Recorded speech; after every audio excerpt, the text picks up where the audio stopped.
Le Zoom de Smart Impact consacré à la loi Industrie verte, critiquée par plusieurs associations de défense de l'environnement. On en parle avec Nicolas Walker. Bonjour. Bonjour. Bienvenue, vous êtes avocat en droit public associé au cabinet Reed Smith. Décrets d'application de cette loi qui ont été publiés le 5 juillet dernier. On va déjà expliquer les objectifs. Quels sont les principaux objectifs de la loi Industrie verte ? Donc, la loi Industrie verte qui avait été effectivement votée en octobre l'année dernière avait un certain nombre d'objectifs, à l'instar de ce qui a été fait aux États-Unis avec l'IRA, à l'instar de ce Inflation Reduction Act. Absolument, à l'instar de ce qui se fait aussi au niveau européen avec la politique industrielle de l'Europe. Et donc, le principal objectif de cette loi, c'est de réindustrialiser la France, c'est-à-dire de relocaliser de la production industrielle en France, de passer aussi par des financements publics pour l'industrie, pour les industries jugées les plus vertueuses pour la transition écologique et énergétique, et aussi de s'attacher à une commande publique plus soignée, en tout cas plus orientée vers une démarche environnementale vertueuse. Quels secteurs industriels sont particulièrement concernés par cette loi ? Tous les secteurs soient concernés, mais dans la pratique, il est vrai qu'il y a certaines activités à laquelle l'État a attaché une importance stratégique. Notamment tout ce qui touche à la transition énergétique, donc ça veut dire la production de batteries. Pour décarboner l'Europe, il faut alimenter en batterie, donc il faut les produire. Elles sont lourdes en métaux lourds, donc on doit avoir une activité de production de batteries. Tout ce qui touche aussi aux panneaux photovoltaïques, au solaire, à l'éolienne, le nucléaire aussi. Après la pandémie de la Covid, on s'est rendu compte aussi qu'on avait des sujets de dépendance de production étrangère, notamment en matière de médicaments, en matière de biens de la consommation. Donc il y a, si vous voulez, c'est double enjeu de favoriser la transition écologique, mais aussi de favoriser une production stratégique locale. Ouais. Avec des difficultés, on voit au moment où on enregistre cette interview, on apprend que l'entreprise Insect, qui fait de la protéine à base d'insectes, a demandé une procédure de sauvegarde. Enfin, c'est des nouveaux secteurs, alors qu'elle a déjà bénéficié de beaucoup d'argent public. Donc, et d'investisseurs d'ailleurs. C'est des modèles qui peuvent être fragiles. C'est ça ce qu'il faut retenir. Tout à fait. L'État, en quelque sorte, est obligé de trancher entre là où on investit de l'argent public, notamment là où on n'investit pas. On peut tout faire pour qu'une industrie réussisse, mais il ne faut pas oublier que c'est un écosystème. Il faut un bassin d'emploi, il faut un bassin de formation. On ne forme plus en France d'ailleurs au métier dit manuel. Il faut que tout cet univers marche ensemble pour qu'une entreprise réussisse. L'enjeu reste néanmoins que la France demeure un territoire attractif pour l'investissement industriel. C'est ça qu'on cherche à faire in fine. Évidemment, investissement industriel, mais aussi protection environnementale. La loi s'appelle Industrie verte. Donc, qu'est-ce qu'elle prévoit ? Ensuite, on va rentrer dans la partie critique des associations. Mais que prévoit la loi, justement, pour faire pour associer ces deux objectifs ? Oui.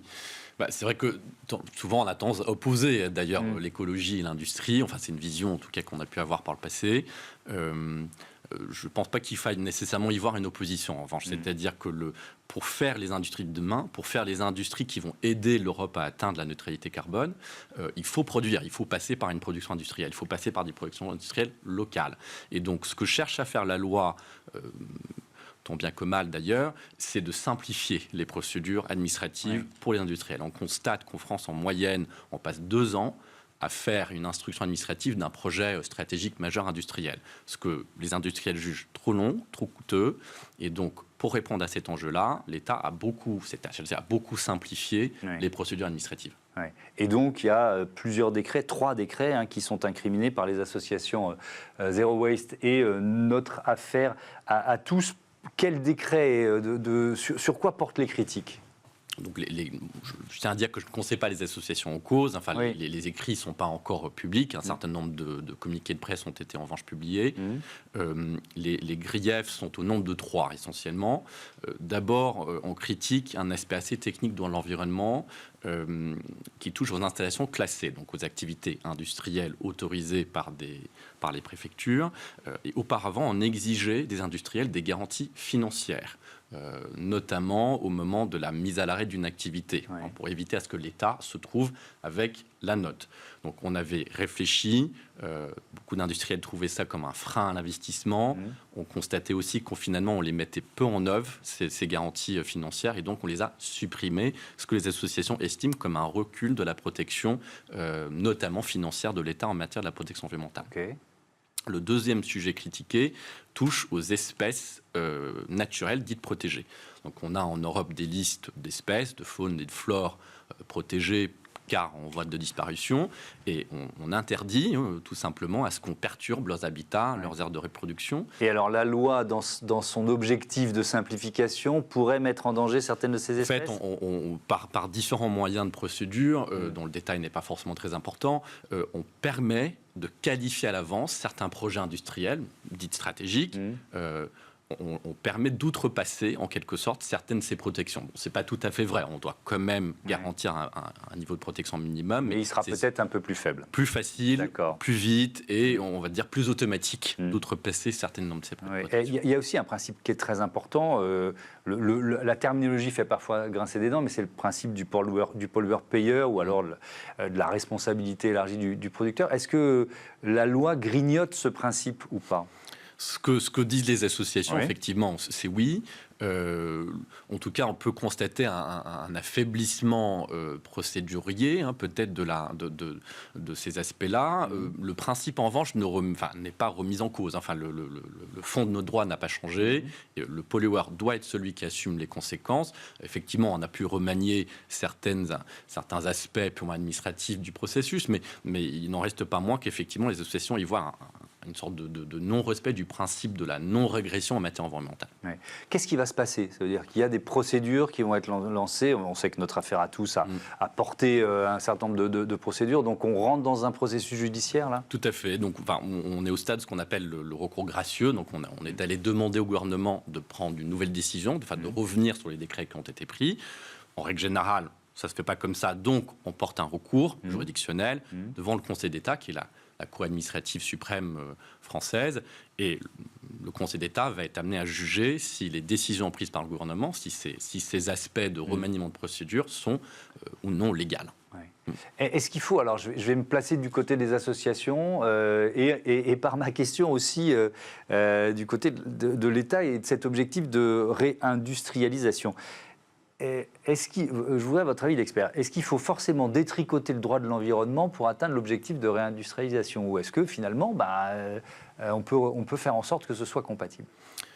Je pense qu'il faut effectivement pas tout défaire. Nous avons dans notre droit, notamment dans l'environnement, une surproduction des normes. On a des régimes qui se complexifient, qui se multiplient. D'ailleurs, c'est une des critiques des industriels qui s'implantent en France. Et donc, pour ma part, mieux appliquer les normes que nous avons déjà, peut-être mieux aussi penser, réfléchir à la question des sanctions qui en France sont bien inférieures à ce qu'on voit aux États-Unis, en Angleterre, en Allemagne. Ça permet de concilier ces deux enjeux sans forcément passer, mais c'est une habitude française, par une réforme constante de nos textes. Donc on empile des normes sans appliquer les précédentes. C'est ce que je comprends un petit peu de votre réponse. Si on compare la France au reste de l'Europe ou à un marché comme peut-être l'Amérique du Nord, notre droit de l'environnement, il se situe où ? Il est plus protecteur, plus restrictif, ou alors plus souple vis-à-vis des grands industriels ? Qu'est-ce qu'on peut en dire ? Je pense qu'il faut se placer un peu sur le territoire européen. Les normes sont très harmonisées en quelque sorte maintenant. Donc je dirais qu'on a un niveau de protection minimum en Europe qui est quand même très élevé par rapport notamment par exemple à nos confrères anglais. Certainement par rapport à nos confrères américains, mais c'est ce que l'Europe cherche, à juste titre, c'est qu'on soit leader sur le marché mondial sur ces aspects-là, et qu'on impose finalement notre vision de protection de l'environnement, et qu'on fait de l'Europe un territoire de l'industrie dite 3.0 ou 4.0, c'est-à-dire une industrie vertueuse qui cherche à décarboner tout en conciliant les enjeux de protection de l'environnement. C'est une conciliation qui n'est pas toujours évidente, mais c'est la tendance qu'on voit en Europe aujourd'hui. Et le pari qui est fait, c'est que, alors c'est peut-être des contraintes aujourd'hui, mais ce sera un atout à moyen terme ? C'est le pari effectivement que le gouvernement prend, c'est qu'on en fait de nos normes environnementales une force, on en fait de nos capacités de production vertueuses sur le plan écologique une force. Il faut que ce soit accompagné par d'autres mesures, c'est-à-dire qu'il faut que la commande publique suit, on doit acheter ce qu'on produit localement. Il faut aussi qu'on réfléchisse à la question des tarifs, du dumping écologique qu'on voit sur le plan européen. Si on veut fabriquer par exemple des voitures électriques en France, il faut qu'on arrête en quelque sorte les importer d'ailleurs. Donc il y a toute une logique globale à réfléchir, donc qui fait que effectivement le pari à moyen terme, c'est que la France reste un territoire attractif pour les industriels. Merci beaucoup Nicolas Walker et à bientôt sur Be Smart for Change. On suivra évidemment le destin, on va dire judiciaire de cette loi, de ce texte Industrie verte. On passe à notre rubrique consacrée aux startups éco-responsables. Tiens, on va parler jardinage.